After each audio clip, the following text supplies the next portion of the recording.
Yes guys, what's happening? Welcome back to the channel. Cracking on today, getting the last bits buttoned up on this K-swap. Yeah, there's quite a bit to do still really. I said I'm waiting on fabricator to do the exhaust and the intercooler piping. Obviously I can't TIG weld, well I probably could, but I've never done it and I want it pretty. So yeah, I'd have to get some practice before I do it myself, and I haven't got a TIG welder. So basically today what I'm going to be doing is I've got some, let me explain a few things to you when I'm doing it. Basically I've got to fit the turbo properly. I'm changing a couple of little bits. Let me show you. Alright, so in here got a stainless sump because this sits very low. I've said it in the last video probably, but that, yeah, it's quite a low car and it's quite a high setting. So with these sumps being alley, when you tap them, they shatter, and obviously, yeah, it's too risky. So I'm putting a stainless sump on it, and obviously I'm going to weld the bung in for the return off the turbo, obviously. So today I'm changing that. I'm going to get the turbo completely buttoned up. I've got all the bolts for it as well. I'm going to get it all plumbed completely, all oil fed, basically ready for the pipe work. So that's the first job. I've got another cut. I'm going to try and fit the fuel pump and the relay, and there's some other bits. Oh, catch tank. I've got my catch tank to go nice and snug in there, so I'm going to be trying to fit that as well. I don't know if I have got enough length of AN10 line. May have to order some more, but I've got all the fittings, so I want to try and get it mounted, and then we'll sort of get an idea on how the bake's going to start looking. So wish me luck, let's get on. Alright guys, so I've checked under the car with the sump and the new one and the position I want the oil drain in. Obviously it's going to have a downpipe. Obviously it's a full exhaust system. Sorry about that, son. It's a full exhaust system, so where I want to run the return line is obviously as far away from that as possible. So I'm going to mount it sort of in the corner in the sump. I'll show you what I mean. So yeah, I'm going to go ahead and weld the bung in here. So it's at an angle, so this is the back of the sump. So it's going to come down like that, and obviously the downpipe should be sitting sort of here. So that should be plenty of clearance, if that makes sense. So yeah, the downpipe's going to be sort of around about here, and I'm going to have that line there, so you've got a good significant 5-inch gap or whatever. So yeah, because I'm just mocking it up, and the line they give me wasn't nowhere near long enough. So I've had to use a bit of line I had for the catch tank, which means I'm definitely going to have to order more now. Got some new shifter cables coming. Don't like these at all. So yeah, these will be up for sale if anyone wants them cheap. And yeah, basically I'm going to try and run it as far away from the downpipe as possible. So I'm going to run it down here and into the angle where I showed you. So got to make sure it's all sort of away from anything hot, because that burns through, we've got a serious issue. So I'm going to start drilling, welding in the bung now and draining the oil out the old sump, which is under there. Alright guys, when fitting the return bung, if anyone's doing one, just give you a heads up. Obviously it's easy on the stainless one. That's when you think, oh look at the marks. No, but you need to try and get in there best you can and clean it up so there's no excess. And obviously that's the part there. And then what you want to do is when you put this into weld, it's going to be hard with one hand, I'm going to bend down me. You want to make sure it fits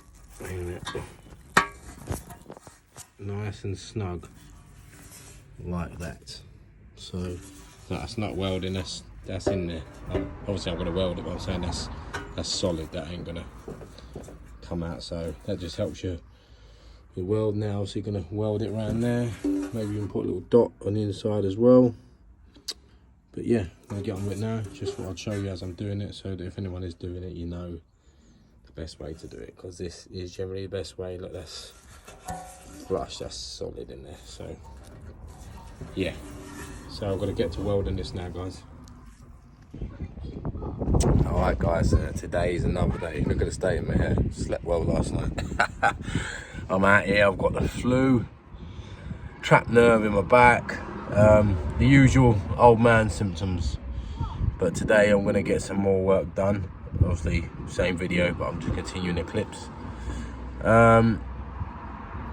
Yeah, today I'm planning on getting the catch can completely finished. I've got a new set of shifter cables that I want to put on, so I'm going to put them on as well, and I'm going to try and get the fuel pump buttoned up with a relay and the other seat mounted, so the nitty gritty is getting out of the way. But let me show you what I've done already. So obviously, yeah, had delivery, shift cables, catch can, it's where it's going to sit. I want it like that, I want the line tucked out the way as much as possible. So it's like that. I'm obviously going to run this one to this one. Got the fittings here. And then, yeah, once that is done, I'm going to get straight into the cables because I'm excited to get them done. And then once that is done, I'm going to jump straight into the car and on the fuel pump. But obviously I'm daddy daycare today as well. I've got kids to look after. And yeah, we're going to get on with it. And here we go. She's all on. Wanted that a little bit tighter, but you know, can't be helped. I didn't want to run the lines just too short. I wanted that one obviously with a wiggle because it keeps it out of the way like that. But yeah, catch can is all run. Obviously, vacuum box is bang bang. Now I'm going to jump onto getting the shifter cables on. See, I took the old ones off. Get that done now, and then onto fuel pump. I may talk you through the fuel pump stuff a little bit better. But as you can see, slowly taking shape. I got my little helper there. Helping me out. She don't like the football. She'd rather help daddy build cars because she wants a race car when she gets older. But yeah, gonna crack on with this, guys. Really, really close to buttoning this up now. So the buzz is there massively. Right, got the back bench off now. Gonna start doing the fuel pump, but look, can I just say how clean this car is?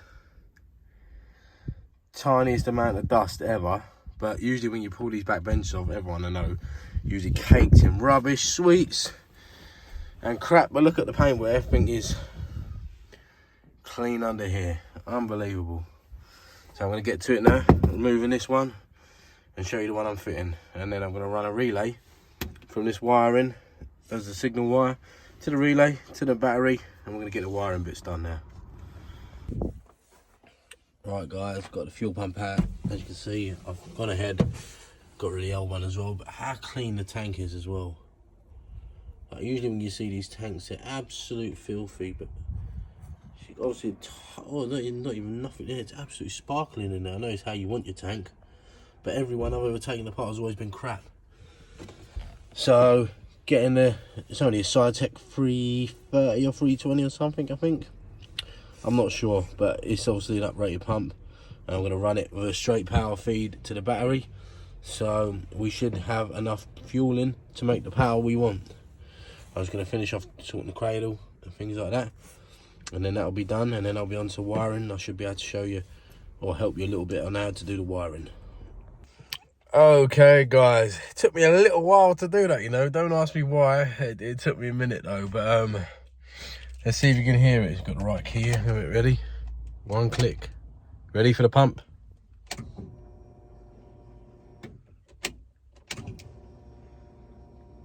Beautiful. So she's all done. Let me give you a quick rundown. I've done it on millions of other videos for you. But yeah, let me give you a quick rundown on how I've run it and just how sleeper it's going to be. I've not tidied up the wires 100% yet. I'm going to do that now before I put the bench back in, so it's all nice. But let me show you and explain it. And I'm quite happy with it, to be honest. It took me a minute though. It did take me a minute. So the fuel pump is in. Right. Let me explain. Oh God, I'm getting too big to move about cars, man. Right. 3 lines coming out of there. Okay, everyone's thinking, what's that?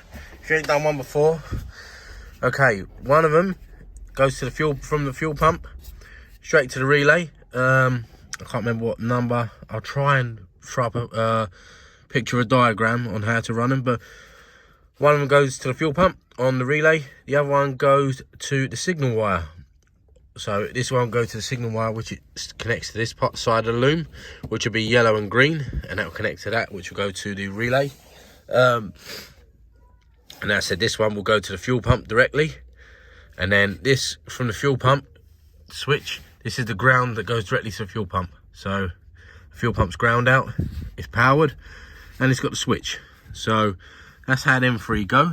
I'm running them under. Obviously I'm going to tidy them up in a second. Bear with me, let me jump out and show you the rest. Right, so here, obviously you've got a battery. This will go to this fuse here. Obviously you fuse in between the relay and the battery, so if anything happens, you break it there instead of setting the car on fire. And then obviously I've got 5 coming out of the relay here, but you don't need 5, you only need 4. Blue one will go to the battery. Red one is the ground, which goes to here. The black one goes to the signal wire, I believe. And the yellow one is the power. Probably get a bit mixed up now, but I've labelled them all anyway, and they all work. But I'll try and put a picture in of the diagram on how to run it. But yeah, it's obviously going to be hidden behind the carpet. Very, very nice and hidden. Obviously wire's going to be hidden as well. So that's how we're sitting. She all works very good, and happy with that. So the fuel pump is now hardwired. All right, I'm going to button up the video here because I want to try and get a bit more content out for you and get the channel popping and growing, whether it's the best videos in the world or the longest videos in the world. Yeah, I'm just going to try and keep the channel popping, so I'm going to get as much content as I possibly can myself out for you. But yeah, I thought, that's obviously I was doing it in clips. I didn't show you the sump that I'd finished. Basically what had happened is I welded the sump, that's fine, the sump's on the car, sealed, perfect, no problem. But I was a bit wound up because the turbo kit I got come with a oil feed and oil drain kit. Obviously as a sort of a kit, like an eBay kit, you know what I mean, like as a max peeling rods turbo and blah blah blah. So it's just an eBay setup, 150 quid turbo and fitting kit. The turbo feed, oil feed didn't fit at all. The oil return didn't fit the turbo. It's just an absolute shambles. So I messaged them saying, what is going on here? So that's why I didn't really film any more on that bit. I was pretty annoyed because I wanted to get the turbo oil feed run, I wanted to get the oil return run, I wanted to be able to start the car over. I've got an open down pipe that I can just bolt on for the time, but I just wanted to get all started up with the turbo spinning and sort of have that in the video. But I had to message the company and say, like, well, what's going on here? You supplied something that don't even fit the bloody turbo, do you know what I mean? Like, so I was like, not very happy, so I'm speaking to them now. About as much sense as this war at the minute. That's how much sense there was in what they're talking back to me. No sense whatsoever. Talking absolute rubbish. We need to get our mechanics. I've sent them clear pictures saying that the return does not fit at all. The oil feed is a total different size, like you put an AN3, it looks like, or something, and you got like a 7/16 flare fitting or something that should be in it. It's just total wrong. It's like asking for a steering wheel and getting a rear light for your car. That's how wrong it is. So I'm meshing them at the minute. I'm a bit wound up. I'm trying to find out the exact size for the turbo. So if anyone does know the oil feed and the oil drain exact size, like the fittings you need, comment on the video and let me know, because I've done them obviously loads of times before, but I can't remember off the top of my head. As you guys know, I've got a shocking memory. So yeah, I've ordered one fitting, and I think that fitting may be it, but I'm not 100% sure. So if anyone does know exactly, just drop a comment and let me know, and I'll get them ordered. But yeah, otherwise that's the reason I stopped sort of showing the sump side of things. I will show you obviously once it's all buttoned up, but at the moment I'm just a bit buggered off about that. And another thing, I've got a set of shifter cables which you see in this video. I don't know what they are. There's some eBay cables again, and they're just way too long. You can't hit reverse in them. So if anyone knows about, I'll put a picture in now. If anyone knows about them shift cables and why they just seem too long and they don't fit, and how you can get into reverse for them, drop me a comment as well and let me know, because they don't fit. And I'm not being funny, like, I just paid money for them, and I've just spoke to the guy, and he already took 2 weeks just to send out them.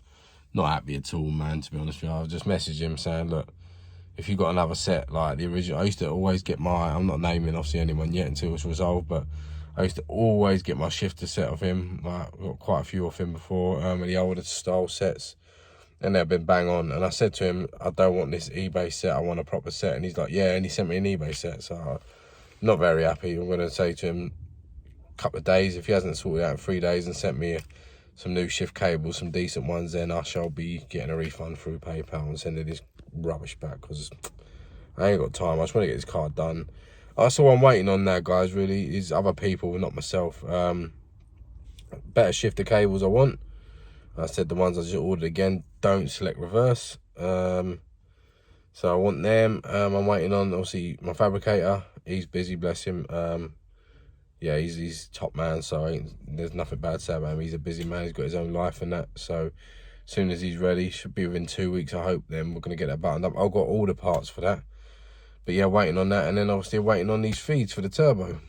So every little bit that I can do myself is being done. But yeah, it's a bit frustrating, really. I forgot this side of building your own car, because obviously I said when I build other people's, they just bring me the whole parts and blah blah blah, and that was that. I was like, bang, all the parts there, straight on. But I forget how, it's just how much of a headache it can be getting the parts and sourcing parts. When people sell their cars, right, and people say, oh, you can build it for that, blah blah blah blah. Listen, it's not just about how much you can build it for. It's the time and the effort and the labour of putting into the car when it's built. Like I said, like I've seen people putting up case swaps for 10k, and people saying, no, you can build it for 5. It's just honestly ridiculous. The car is worth 10k. Like I said, Savage Performance at the minute, he's putting a 10-second car for the trailer up for sale. I think he wants about 10.5 grand for it. If you're in the market for a car, fast car, a racing type car, drag car, blah blah blah, and you don't want to pay 10.5 grand for a case swap that's running 10s, you got something wrong with you, because that's a bang for your buck. Do you know, it's a 500 horsepower car that runs 10 seconds off the trailer, and it's 10 grand. Go and snap it up. If you want to buy a race car, go and snap it up. That's what you want, honestly. Like, it's just such a good price. So I see so many posts, people hating, and I'm getting onto the rant now, but people hating about the price of case swaps, blah blah blah. You don't take in consideration the time to build it. You don't consideration the time to find the parts and get the parts delivered. And it's just, honestly, it is a headache. It's not as easy as you think. So I know, because I've done it in the past five years. I've done it numerous times. I can't even count how many times. Not just for myself, obviously for other people as well. So yeah, just take that into context. So if anyone is watching it and think blah blah blah, you know, just have a serious think and a serious like thought process on it. So it takes a while to get parts, and yeah, the time that goes into it, time spent for every individual car, blah blah. But don't get me wrong, there is some case swaps out there that ain't worth nothing. Do you know what I mean? Like he's just slapped it together and slapped it with absolute crap, and it's barely running, all sorts of crap. But if you get a clean build with clean parts, and don't even have to be like expensive parts, but if it's a clean build and clean parts in it, respect the time they've done in it, and respect the time they've put into getting the car where it is. Anyway, I've gone on to a rambling rant, but I'm going to stop that there. I'm going to try and drop a video, I'm hoping next week. Yeah, I said I've got one out, this one's out this week. I'm going to try and get another one out next week for you with more updates. But yeah, it's just trying to juggle everything, you know, guys. I explain it in every video nearly. So yeah, I'm just trying to juggle life, juggle work, juggle back pains, juggle the gym, juggle everything, and yeah, just get things moving. But anyway, I hope you liked the video. I said we're getting there now, buzzing with this car, so buzzing to get this on the road and see how she goes. Spoke to Jesse, we're going to get this thing mapped very soon, hoping to get mapped within sort of 4 to 6 weeks. And then yeah, So make sure, if you haven't subscribed, subscribe, and also drop a like out there, because I'm going to try and grow the channel a bit more now. I said now I've got more time for me. So I said thank you for watching. I'll see you again soon. Take care.